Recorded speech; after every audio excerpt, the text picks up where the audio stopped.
¿Alguna vez te has preguntado qué secretos mortales puede esconder una fotografía familiar que parece perfecta? En el verano de 1987, en una pequeña casa de las afueras de Valencia, una madre abraza a su hijo en el huerto donde crecían tomates y naranjos. Ambos sonríen a la cámara con esa felicidad que solo las tardes de domingo pueden traer.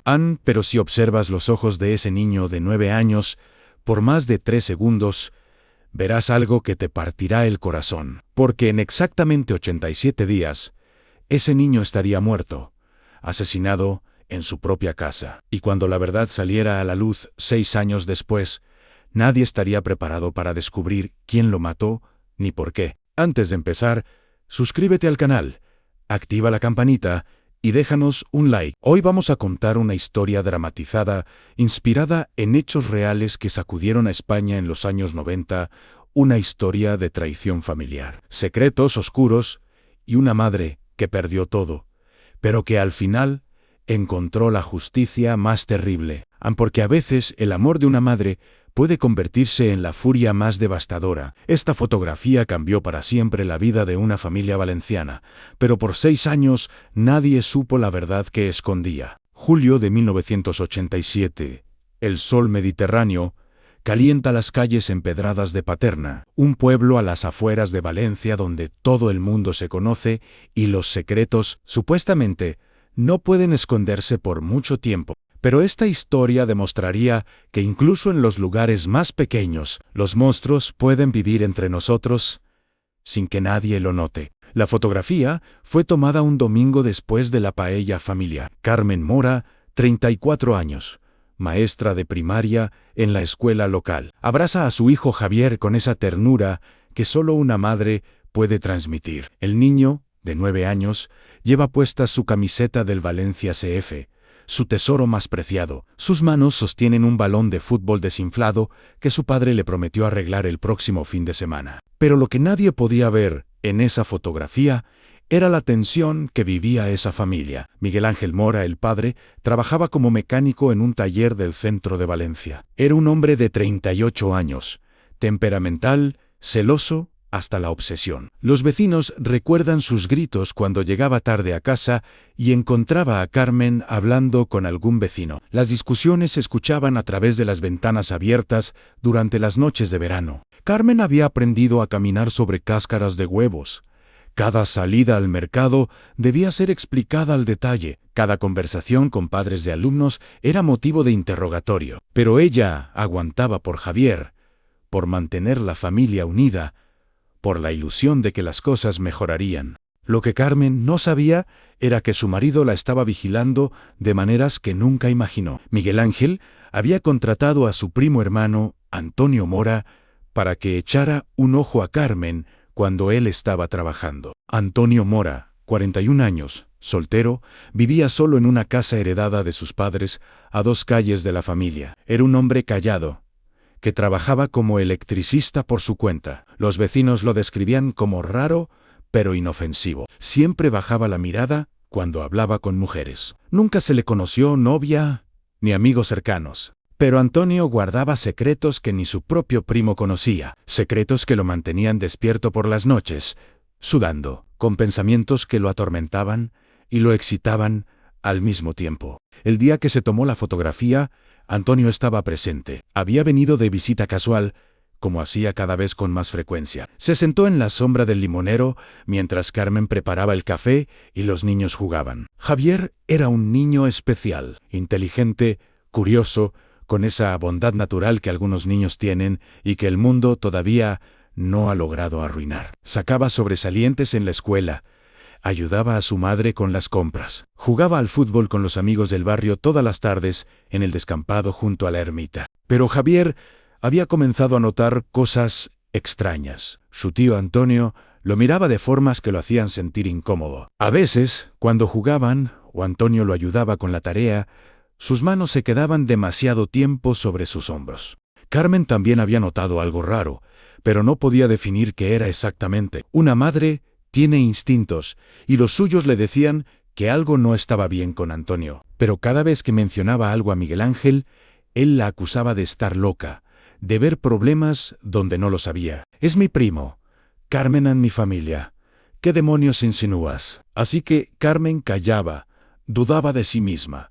Pensaba que tal vez era su imaginación, su agotamiento de trabajar y mantener la casa, de vivir con un marido que la celaba hasta la locura. Los registros médicos del Centro de Salud de Paterna muestran algo revelador. Carmen había comenzado a tomar ansiolíticos en mayo de 1987. Su médico de cabecera anotó en su expediente: en paciente presenta síntomas de ansiedad crónica. Refiere tensión en el hogar. Recomienda terapia, pero paciente rechaza por miedo a que el esposo lo sepa. La última vez que Carmen y Javier fueron verdaderamente felices fue ese domingo de julio. Después de comer, fueron juntos al huerto que Carmen cultivaba en el patio trasero. Tomates, pimientos, lechugas, hierbas aromáticas. Era su refugio, el lugar donde podía pensar, donde Javier la ayudaba regando las plantas. Miguel Ángel tomó la fotografía casi sin querer,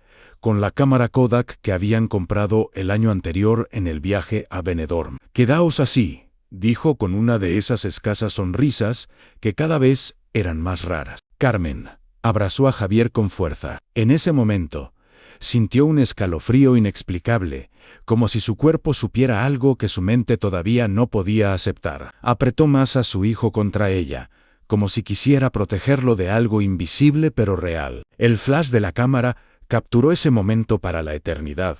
Una madre y su hijo en su último verano de inocencia, porque en menos de 3 meses esa casa estaría vacía, esas risas serían solo recuerdos y esa familia estaría destrozada para siempre. Pero antes de que llegue ese día terrible, tenemos que entender cómo se tejió la trampa que acabaría con la vida de Javier. Septiembre de 1987, las clases habían comenzado, y Carmen volvía a su rutina de maestra. Javier cursaba 4º de primaria en la misma escuela donde trabajaba su madre, lo que le daba a Carmen cierta tranquilidad. Podía vigilarlo, asegurarse de que estaba bien. Pero las tardes eran el problema. Carmen terminaba su jornada a las 5 de la tarde. Miguel Ángel no llegaba del taller hasta las 8 o 9 de la noche. 3 o 4 horas en las que Javier estaba solo en casa, después de la escuela. «Es lo suficientemente mayor para cuidarse solo unas horas»,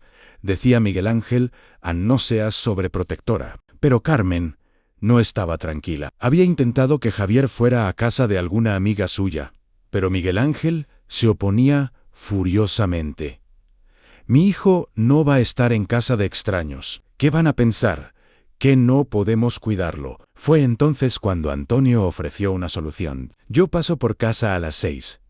Cuando termino mis trabajos, puedo echar un vistazo, asegurarme de que el niño está bien». Miguel Ángel aceptó inmediatamente. Carmen sintió esa punzada de inquietud otra vez. Pero ¿cómo podía negarse sin parecer malagradecida, sin que Miguel Ángel la acusara de desconfiar de su propia familia? Y así comenzó la pesadilla. Los testimonios recopilados años después por la Guardia Civil revelan un patrón aterrador. Antonio comenzó a visitar la casa cada tarde. Al principio se quedaba 15 minutos. «¿Todo bien, Javier? ¿Has hecho la tarea?». Pero gradualmente las visitas se hicieron más largas. Media hora, 1 hora. A veces estaba todavía allí cuando Carmen llegaba, solo ayudándolo con los deberes, explicaba Antonio con esa sonrisa tímida que engañaba a todos. Pero lo que nadie sabía era que Antonio estaba cruzando líneas invisibles, probando hasta dónde podía llegar. Los informes policiales posteriores, basados en el diario que Javier mantenía en secreto y que se descubrió años después entre sus cosas, revelan detalles desgarradores. 10 de septiembre. «Tío Antonio me tocó el hombro mucho rato. Hoy ahí me sentí raro». 17 de septiembre. Me dijo que me sentara en sus piernas para ver mejor la tarea. No me gustó. Olía raro. 24 de septiembre. Intentó tocarme. Le dije que no. Y se enojó. Me dijo que no le dijera nada a mamá, porque ella no me creería, y papá se enojaría con ella por inventar cosas. Javier estaba atrapado en el dilema más cruel que un niño puede enfrentar.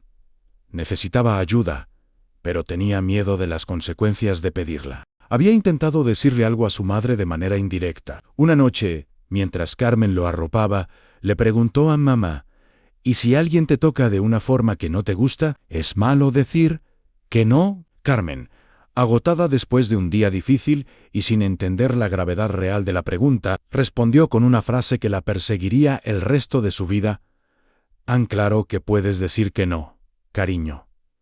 Pero no hables de tonterías y duérmete ya». Javier nunca volvió a intentar decírselo. El 2 de octubre de 1987, según el diario de Javier, sucedió el punto de quiebre. Tío Antonio intentó hacerme cosas malas. Hoy le grité que no, lo empujé, Ance cayó y se golpeó la cabeza con la mesa. Se levantó con los ojos raros, como si estuviera muy enojado. Me dijo que era un niño malo, que iba a tener que enseñarme a portarme bien. Tengo mucho miedo. Esa entrada fue la última en el diario. 4 días después, el 6 de octubre de 1987, Carmen tenía una cita médica en Valencia, una revisión ginecológica de rutina que había postergado meses. Miguel Ángel le había dado permiso, pero con su característica desconfianza: «Llámame cuando salgas y vuelve directo a casa». Javier ese día tenía medio día de clase por una reunión de profesores. Debía llegar a casa a las 2 de la tarde. Carmen le había dejado comida preparada y le había dado instrucciones claras: calienta la comida. Come, haz tu tarea y no abras la puerta a nadie. Yo llego a las 6. Javier asintió. Abrazó a su madre con una fuerza inusual, como si supiera algo que no podía expresar. «Te quiero mucho, mamá», le dijo. «Yo también, mi vida», respondió Carmen besándolo en la frente. Fue la última vez que lo vio vivo. 6 de octubre de 1987, a 2:30 de la tarde. Antonio Mora entra a la casa de su primo con las llaves que Miguel Ángel le había dado para emergencias. No es su hora habitual de visita, pero sabe que Carmen está en Valencia y que Javier está solo. Nadie puede confirmar exactamente qué sucedió en las siguientes 2 horas, porque solo había 2 personas en esa casa, y una de ellas no sobrevivió para contarlo. Pero los informes forenses y la reconstrucción posterior de la Guardia Civil revelan una secuencia de horror. Antonio entró con intenciones que ya no podía o no quería controlar. Javier, que había llegado de la escuela 30 minutos antes, estaba en la cocina calentando la comida que su madre le había dejado. Según la reconstrucción, hubo forcejeo en muebles, volcados, platos rotos. Javier intentó defenderse, gritar, escapar. Pero era un niño de 9 años contra un hombre adulto de 41. En algún momento del forcejeo, Antonio perdió el control completamente. O quizás lo había perdido hacía mucho tiempo, y solo ahora se permitía mostrarlo. Tomó un cuchillo de cocina. El informe forense indica que fueron múltiples heridas, que Javier sufrió cortes defensivos en las manos tratando de protegerse. La herida mortal fue en el cuello, profunda, brutal, definitiva. Javier Mora Martínez murió entre las 3 y las 3:30 de la tarde, desangrado en el suelo de su propia cocina, solo, llamando probablemente a su madre. Antonio, en shock por lo que había hecho o quizás perfectamente consciente, limpió la escena, ordenó los muebles, limpió la sangre lo mejor que pudo. Escondió el cuchillo y se fue como si nada hubiera pasado. A las 6:15 de la tarde, Carmen llegó a casa después de su cita médica y el largo viaje de vuelta desde Valencia. Venía cansada pero tranquila, pensando en preparar la cena, en ayudar a Javier con su tarea. Abrió la puerta principal. «Javi, ya llegué». Silencio. Javier dejó su bolso en la entrada y caminó hacia la cocina. Fue entonces cuando vio que la puerta del patio estaba abierta de par en par. Algo raro, porque siempre la mantenía encerrada. Y entonces lo vio su hijo Ann, su único hijo, su razón de vivir, tirado en el suelo del patio, parcialmente escondido detrás de las macetas del huerto que habían cultivado juntos. El grito de Carmen Mora se escuchó en 3 calles a la redonda. Un aullido animal, primordial. El sonido de una madre que acaba de encontrar a su hijo asesinado. Los vecinos llegaron corriendo. La señora Amparo, la panadera de la esquina, fue la primera en entrar. Abrazó a Carmen, que se había tirado sobre el cuerpo de Javier, manchándose de sangre, negándose a soltarlo. Mi niño, mi niño, mi niño, repetía una y otra vez. ¿Alguien llamó a la Guardia Civil? ¿Alguien más llamó al centro de salud? En 15 minutos, la casa estaba llena de uniformes, médicos, curiosos. Miguel Ángel llegó del taller a las 7:30. Su reacción fue de shock absoluto. Se arrodilló junto al cuerpo de su hijo. Pero no lloró, no podía. Estaba en un estado de negación tan profundo que su cerebro simplemente no podía procesar lo que veía. La investigación comenzó inmediatamente. La Guardia Civil acordonó la casa. El juez de instrucción llegó desde Valencia. El forense certificó la muerte y la hora aproximada. Pero no había testigos. No había motivo aparente. No había señales de robo. La puerta no había sido forzada. ¿Quién tenía llaves de esta casa?, preguntó el sargento encargado. Solo nosotros, respondió Miguel Ángel, Ann y mi primo Antonio. Pero él estaba trabajando. Necesitamos hablar con él de todas formas. Procedimiento estándar. Antonio Mora fue localizado en su casa esa misma noche. Llegó a la comisaría con cara de sorpresa y horror perfectamente actuados. ¿Javier? ¿Muerto? Dios mío. Pero ¿cómo? Su coartada era sólida. Había estado instalando el cableado eléctrico en una casa en construcción en Moncada, a 15 kilómetros de Paterna. El dueño de la obra confirmó que Antonio había estado allí entre las 2 y las 6 de la tarde. Lo que no sabían era que Antonio había mentido sobre los horarios. Había salido de Moncada a las 2, llegado a Paterna a las 2:30, cometido el asesinato y vuelto a Moncada a las 4:30 para terminar el trabajo. El dueño de la obra, interrogado años después, admitiría: no, estuve todo el tiempo vigilándolo. Yo tenía que supervisar otras cosas. Supuse que él estuvo allí toda la tarde, porque cuando volví a comprobar a las 5, estaba trabajando. Pero en 1987, sin evidencia que lo contradijera, Antonio Mora fue descartado como sospechoso. La investigación se estancó. Sin testigos, sin motivo, sin pistas concretas. El caso de Javier Mora se convirtió en uno más de esos crímenes sin resolver que obsesionan a los investigadores, pero que eventualmente se archivan por falta de pruebas. Carmen cayó en una depresión profunda.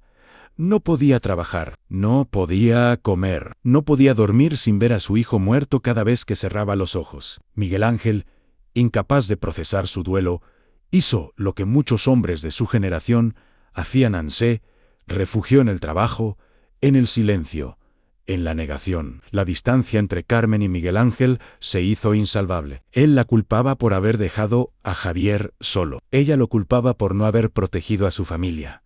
Ambos se culpaban a sí mismos. Y Antonio Mora, el verdadero culpable, siguió con su vida. Iba al funeral, consolaba a la familia, lloraba lágrimas de cocodrilo sobre el ataúd de un niño al que él mismo había asesinado. Los monstruos no siempre tienen cara de monstruos. A veces tienen cara de familia. Entre octubre de 1987 y marzo de 1993 transcurrieron 5 años y medio de tortura para Carmen Moran, años en los que cada día se despertaba y tenía que recordar que su hijo estaba muerto y que su asesino seguía libre. Miguel Ángel y Carmen se divorciaron en 1989, no por odio, sino por imposibilidad. Cada uno le recordaba al otro el peor día de sus vidas. No podían sanarse juntos, solo abrirse heridas constantemente. Miguel Ángel se había mudado a Valencia. Había comenzado una relación con una compañera del taller. Una mujer más joven llamada Rosa Carmen lo descubrió por casualidad cuando fue a Valencia por un trámite y los vio juntos en una cafetería. No sintió celos, sintió asco. Su hijo llevaba muerto menos de 2 años, y él ya había encontrado reemplazo. Pero lo que Carmen no sabía era que Miguel Ángel también estaba roto por dentro, que bebía hasta perder el conocimiento cada noche, que la relación con Rosa era su intento desesperado de sentir algo que no fuera dolor, que lloraba en secreto cada vez que veía a un niño con la camiseta del Valencia. Mientras tanto, Antonio Mora seguía viviendo su vida en Paterna. Los vecinos lo trataban con la lástima que se reserva para los familiares de víctimas. «Pobre Antonio», perdió a su sobrino. Pero Antonio había desarrollado un problema. No podía parar. Los archivos de la Guardia Civil muestran algo escalofriante. Entre 1988 y 1992, hubo 3 denuncias en pueblos cercanos sobre un hombre que había intentado atraer a niños ofreciéndoles ayuda o caramelos. Las descripciones variaban, pero un detalle se repetía: a un hombre entre 40 y 50 años con una furgoneta blanca que trabajaba como electricista. Nunca pudieron identificarlo definitivamente. Las denuncias se archivaron, pero ese hombre era Antonio Mora. El 12 de marzo de 1993, todo cambió. Rosa María Jiménez, 8 años, desapareció cuando volvía de la escuela en Vergesot, un pueblo a 8 kilómetros de Paterna. Su madre la esperaba en casa. Rosa María nunca llegó. La búsqueda fue masiva. Toda la comarca se volcó. Carteles en cada esquina con la foto de una niña sonriente, con coletas. 4 días después, un pastor encontró su cuerpo en un área boscosa cerca de la autovía. Había sido estrangulada. El informe forense indicaba abuso sexual. La Guardia Civil montó un operativo sin precedentes. Interrogaron a cientos de personas. Revisaron antecedentes, buscaron patrones. Y entonces, un agente veterano que había trabajado en el caso de Javier Mora notó algo en Vergesot. Estaba a 15 minutos de Paterna. La descripción que algunos testigos daban de una furgoneta blanca vista cerca de la escuela coincidía con vehículos de trabajo. «Hay que repasar todos los casos de niños en la zona», ordenó el sargento. «Ver si hay patrones». Fue entonces cuando Antonio Mora cometió su error fatal. Durante el interrogatorio rutinario de vecinos de Paterna, cuando le preguntaron por su ubicación el día de la desaparición de Rosa María, Antonio se puso nervioso, tartamudeó. Cambió su versión 2 veces. ¿Estaba trabajando? No. Espera. Era mi día libre. Mejor dicho, hice un trabajo rápido por la mañana. El agente que lo interrogaba, con 25 años de experiencia, reconoció los signos.